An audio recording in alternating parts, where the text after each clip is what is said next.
Excuse me, Mr. DJ. Hey, check this out. We got a great show coming your way.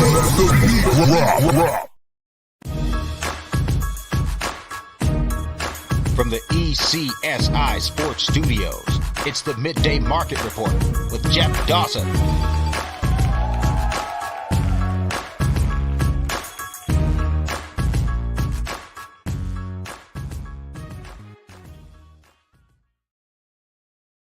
ECSI fans, you want to revolutionize your sports investing habits? Allow me to tell you about WagerWire. WagerWire is an app that helps you become a superior bettor by allowing you to sync all of your sports books and track all of your bets in one place. See your current action, your betting history, and stats. You can also sign up for sports books and collect bonus offers. Follow them at WagerWire on X, as they're the best account on the platform. Head to the App Store or Play Store now and search WagerWire. Download the app.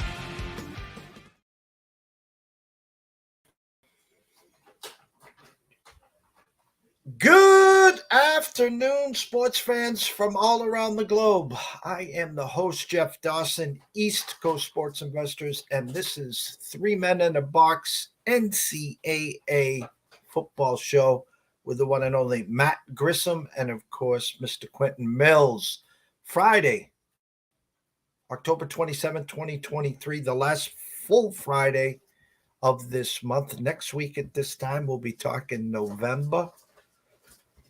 Getting ready for bowl season before you know it. And, of course, maybe I'll even throw in a curveball or two for some NCAA basketball that I think officially starts November 6th with all the games tipping off then. So big weekend of football. Quentin Mills and his Florida Gators, the giant cocktail party in Jacksonville against two-time defending champs, undefeated Georgia Bulldogs without Mr. Bowers, so that will be interesting there. Get a temperature report with our good friend, Mr. Matt Grissom, on the SEC, on his Arkansas Razorbacks, and we'll see what the six-pack looks like, and couple other nuggets. So without further ado, let's bring them in. Mr. Quentin Mills and Mr. Matt Grissom. Yo. Gentlemen. Mr. Dawson, it's always a pleasure. It's Friday. I enjoy this. I know the weekend is near. Once we get to 3 or 4 o'clock Eastern time, about 75 degrees on Cape Cod right now. We've had some amazing weather. It's not going to rain Saturday, which is the first time in about 2 months. So we're happy. And as I told you backstage, I will be up at the crack ass of dawn getting ready for BC UConn at Chestnut Hill. We'll get into that. But first and foremost, Mr. Quentin Mills, big weekend for you. The Florida Gators versus the Georgia Bulldogs. How you feeling right now, Quentin? I don't expect a win. I am hopeful for a close game. I would say that. Georgia seems down in considering, what they've done the last 5 years. I know Florida got them in that 2020 year with Kyle Pitts and Kyle Trask. They're no longer here, but there's optimism the last couple weeks in Gainesville with Graham Mertz. I think a lot of people owe that guy an apology. I, for one, don't. I predicted he's going to play very well in Gainesville. He's starting to form a nice chemistry with Mr.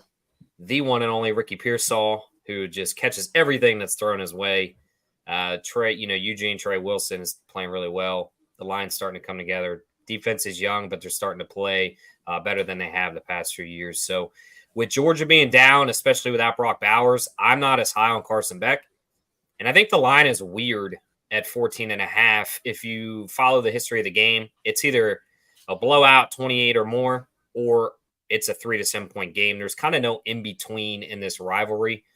So I think if you tease Florida up, which I'll talk later on to that, to 21.5, I feel good with that play. It's, if they lose by that, it just wasn't meant to be, but that gives you a lot of play in that area. So I think Florida can keep it close. I don't know if they have enough to pull the win. Obviously, if they do win, then things are looking really good in Gainesville.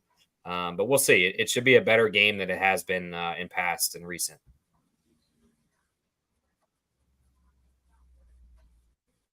Mr. Grissom, how are you this weekend or this week?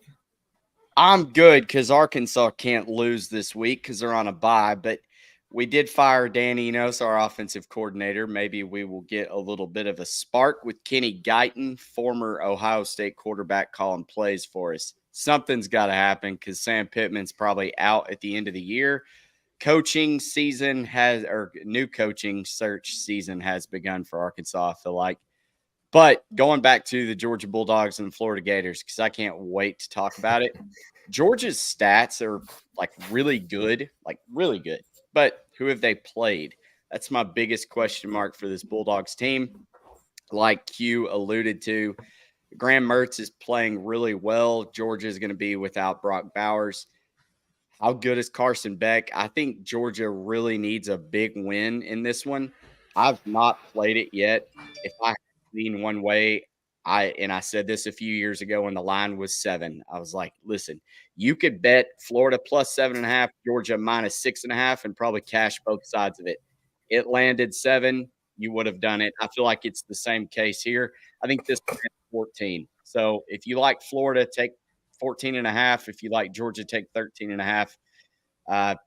Yeah, the EPA advantage goes to Georgia, but I think right now Florida is playing at a much higher level just because of the competition that they've had to play. Georgia, yeah, they're number 1 in the country. I think they're a pretty big fugazi for a number 1, though. I'm back in the Florida Gators, I guess. I kind of I talked myself into it. I'm sorry, Q. Yeah, you just put them in the coffin. That's fine.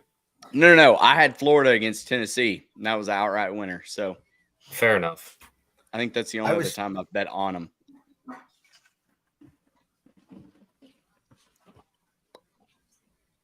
Matt, before you got back on stage with us, I was talking to Q. I was doing some backstage research, and if you pull up and take a look at the Circa money line here, something's not adding up with the 14.5 point spread versus take a look at a few other games that are in that 14, 15, 16, even 17. I know it sounds crazy. I, too, don't think this Georgia team is what it was of 2 years ago, never mind last year. And the funny is, the other side of the story is last time they were 14.5 points favorites was the first time they covered all year, and that was against Kentucky, and they were fully focused then. So maybe the Gators will bring out that focus. Any chance Georgia could be peeking past the Gators, Matt? No, I don't think so. This is too big of a game. I mean, arguably, this may be Georgia's biggest test thus far, and all they've heard about is how, mediocre they look. So I think Carson Beck's going to have a pretty good game, but Florida defense is tricky. So I don't know. I think it's going to be a little bit of a slugfest.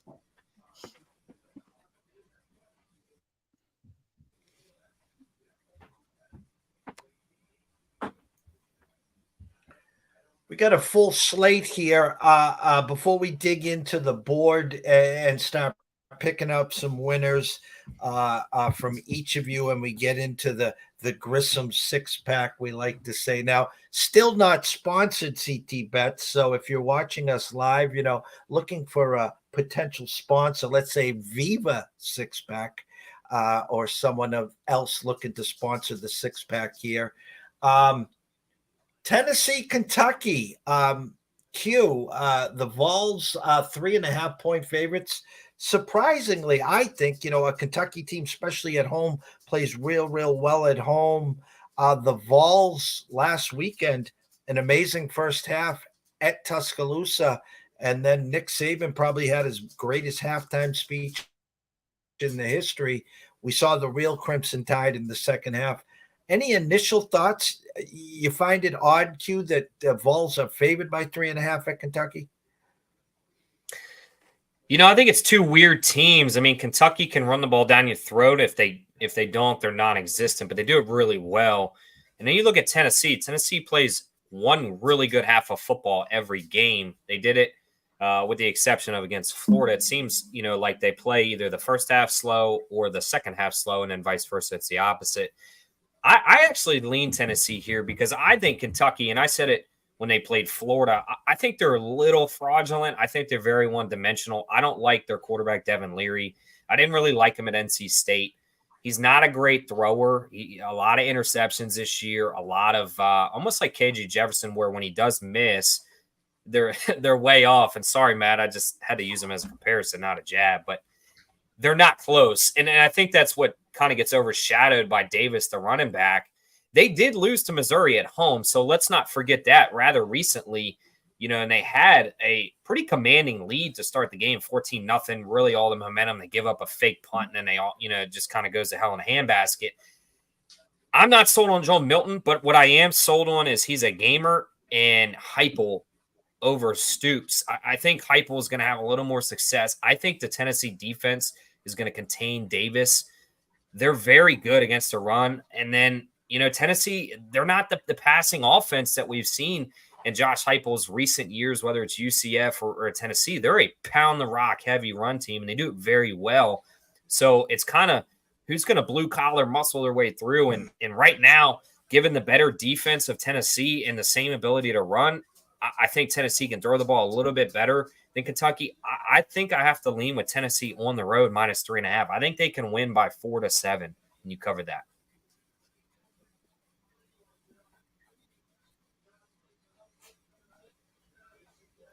Matt, agree, disagree?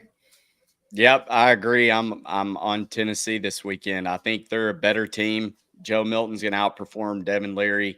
Tennessee's defense is really good. I think they just took the foot off the gas against a really, well-coached Nick Saban team. I'm not going to say talent-wise they're a great team, but, you take your foot off the gas against Nick Saban and let him get in there and make halftime adjustments, do a little ass chewing, they're going to come out and play better, and that's exactly what they did.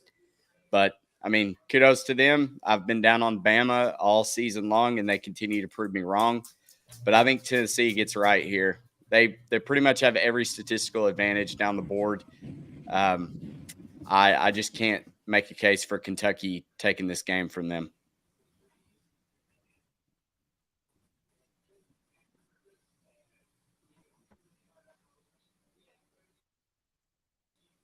I'm not a big stat or trend guy, but the Utah Utes have not lost at home since COVID. They've won 26 in a row at home. They go to USC last week in a perfect bounce back spot for Caleb Williams and the USC Trojans, and Utah shocks the world and wins the game outright. I think right now Oregon opened as a 7-point favorite. I'm seeing 6.5, give or take. And then Oklahoma is at Kansas. The number opened at 10, and that line is dropping as well. Oklahoma played grab ass first half last week against UCF. Their first 3 possessions, missed field goal, touchdown, missed field goal, allowed UCF to come all the way back and was within a 2-point conversion of tying it 31-31 and go to OT there. Mr. Grissom, any of those dogs, Utah or Kansas, grabbing your attention, or is this false hope and they're public trendy dogs for a reason? I think if you were going to back a dog, you've got to back Utah. They're a solid team. They continue to impress with their defense. But I think Oregon is a completely different tier than what USC was. And I know Utah looked really good against a bad USC team. Let's just call it what it is. Oregon's good on both sides of the football. I think Bo Nix has established himself as a legitimate Heisman contender. And I like the way that this Oregon team handles business. I think they go in to Utah and win this game. I hope they cover because I took them -6.5.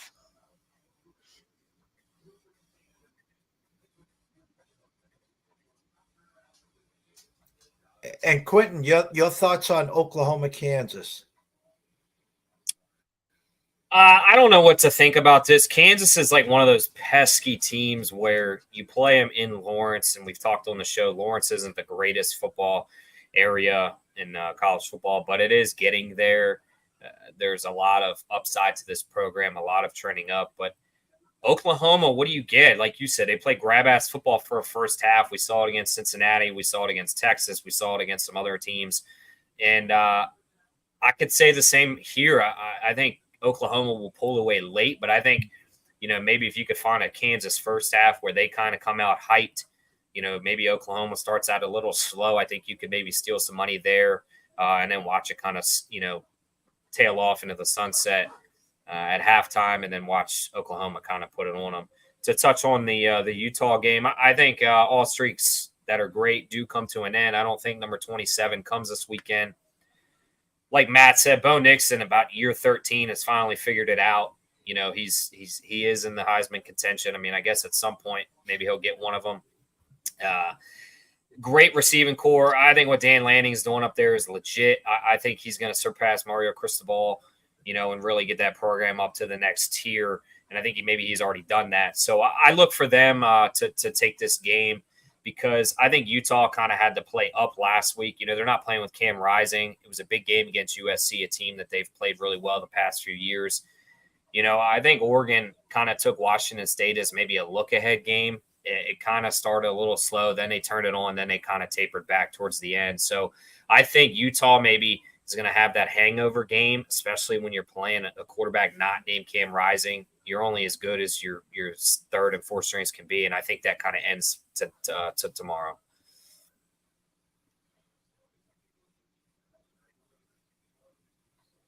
No, I again, both great games. Last week we were able to watch, Penn State, Ohio State, which I think the refs stole that game on that 65-yard fumble recovery and run for a touchdown, and the phantom flag came out there. So the Big Ten is now, still wide open there. The SEC, I've been saying for a while, I think Bama gets there undefeated. I'm sorry, one loss against an undefeated Georgia team there. The Big 12, Oklahoma and Texas. And actually, we haven't talked about this before. Let me bring this up. Let me go to Matt first. Ewers out for Texas, and they're not going to the Phenom. They're going to let him sit, I guess, under number 2. Is Texas in trouble without Ewers, or can we just assume they will find a way to muscle this through? I don't know. As we saw in the Arkansas BYU game, BYU can ball, and you've got a guy who's thrown 8 collegiate passes, and then another one that hasn't started a collegiate game. Obviously, this is going to be the what's his name, Malik. His first start after coming in for relief after Ewers went down last week. I think he went 4 of 8 for 60 yards. I mean, you would think Texas's talent level alone is going to be enough to push them through to get a win, especially with a high spread. But I don't know. Ewers was kind of the heartbeat of that team. That he's the sole reason they beat Alabama. And I think he's got national championship hopes, and the fact that he's not going to be there, I think it definitely hurts Texas's chance. But this game, I don't know. If I had to pick a side, I would probably take the points with BYU.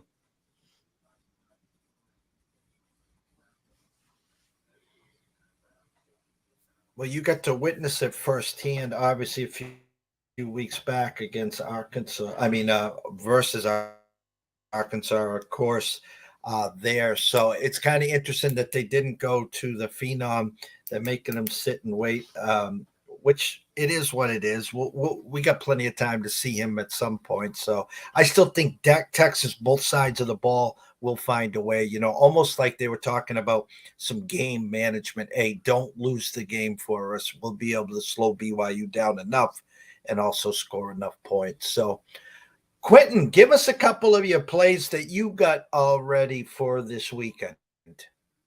Yeah, I'm going to keep it short and sweet. I have kind of an up and down season, so I don't want to go crazy this week. But I think my favorite play is Nebraska money line minus 130. I know they're a little banged up, but I think Matt Rule's got that team playing above their ceiling right now. It's the first time they've been over 500 and God knows how long. The vibes are high in Lincoln. They get to play at home where they're 3-1. The only game they lost to was obviously against allegedly sign stealing Michigan, which that's another talk for another day. I think the program is going to trend in the right direction with Matt Rule. He's a defensive minded coach. Nebraska's defense isn't that bad, so I don't want people to act like Nebraska's a horrible team all around. Purdue's not a great team.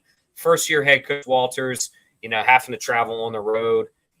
I just don't see Purdue really being able to score against Nebraska. I do see the ability for Nebraska to score enough to get the victory here against Purdue at home. So that's probably my best play. And then I have a 3-team moneyline parlay that I really, really like. It is Army, North Carolina, and Oklahoma State moneyline. I think UNC bounces back. That's a game they should have never lost. We were just kind of waiting to see when it was going to happen, but I think they wake up. Oklahoma State, Ollie Gordon is just running like a freight train in Stillwater. I think that continues against a horrid Cincinnati team. Emory Jones, I said it when he first joined Cincinnati. I watched him in Florida. He sucks. They can't move the offense. He turns the ball over too much in the red zone. Their defense can only take them so far before teams just start outscoring them. And Army money line, big news, headed to the American. So I think vibes are high there. They're a very disciplined team playing a horrid, probably one of the worst Division I teams in UMass at home. It's hard to see them not winning that game. That would get you plus 104. I feel very confident in that. And then I did do an Oregon teaser with Florida. I have Florida plus 21.5. We talked about that earlier. It's more of an insurance play there, 3 scores. And then Oregon down to a pick 'em. All they have to do is win the game. So I like all 3 of those very well.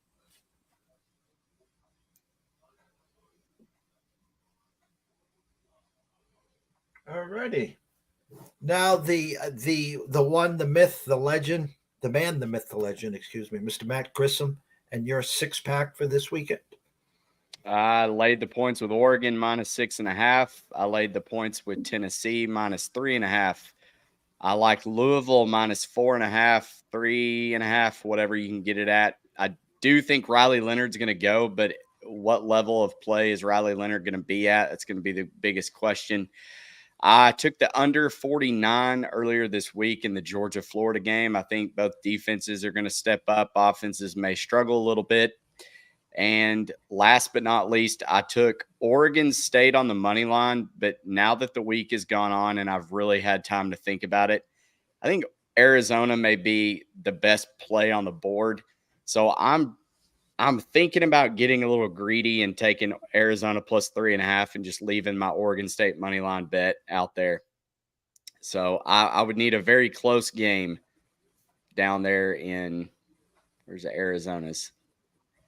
Quick, Tucson. Come on, Quentin. I was thinking Tempe, but it's not. No.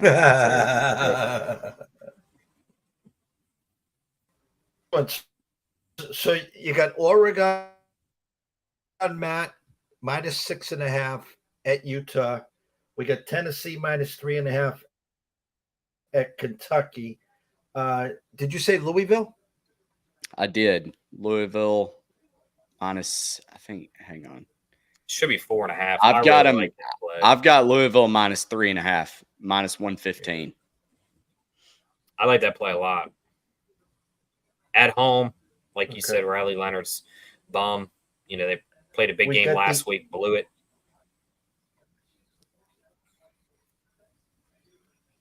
Under 49 in Florida, Georgia.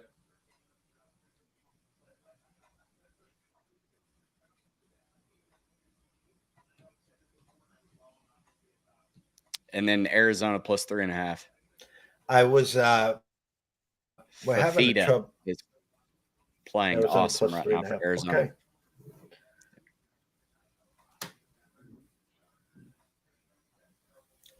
The next week we got a couple big games on the slate. We'll look forward to that. And again, it will be November, so the start of some college hoops. But we're here to talk some college football, and of course, Q always can throw up some lollipop curves and some college baseball. Any nuggets or tidbits that you do have, obviously keep firing those as well, Q. Yeah, it's fall ball. I'm looking forward to reading D1 Baseball's reports. I'll start tweeting stuff out. I try to tease it a little bit here and there, Florida, Arkansas, some other teams. So start getting engaged. I mean, baseball season starts in February. I know Matt's excited for college basketball. I don't even know what that is. I'm all college baseball. So you can find everything on at Cumili, at Notebook Wagering, and at NCAA Insiders. I'm very excited. The reason Q is not as excited about basketball is because the Florida Gators are not good at basketball. The Arkansas Razorbacks, however, back-to-back Elite Eights. Let's go. This is Musselman's deepest team he's ever had. I think there's a lot of NBA talent on the floor. I'm excited about it. We've actually got a exhibition game versus Purdue on Saturday. So, if we lose, oh well, we'll know what we have to work on. But if we win, that's a good marker to see kind of where we're at headed into the season. But yeah, college baseball, that's supreme. Let's good save. A lot of good stuff happening for both Arkansas and Florida on the college baseball front as well. Broken record, Dave Van Horn said this year is his deepest pitching staff. I don't know why he does it. There's 4 UCL injuries right there. Yeah. Just uttering the word. But we'll see. It should be a fun season. Looking forward to it.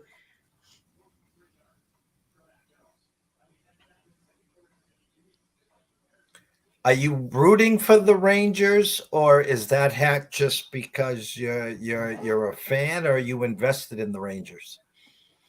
I'm invested in the Texas Rangers. It would be huge for them to win it for me. Jeff, he actually just took a trip to Austin, Texas recently, and it was at the airport, and he thought it was a cool Austin. I know where they're at. They're in Arlington, but you flew into Austin. You thought it was a cool looking hat. I've had this hat longer than you've been alive, Quentin. Really. He had Roger Clemens give him that hat, and it's signed by Nolan Ryan.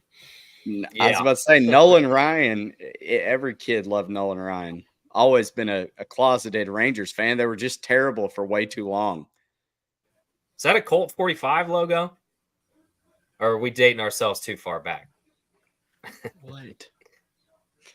Oh, you're killing me. No. I have a couple of Rangers shirts and hats that have been hidden away in the closet for years. I finally get a chance to wear it proudly.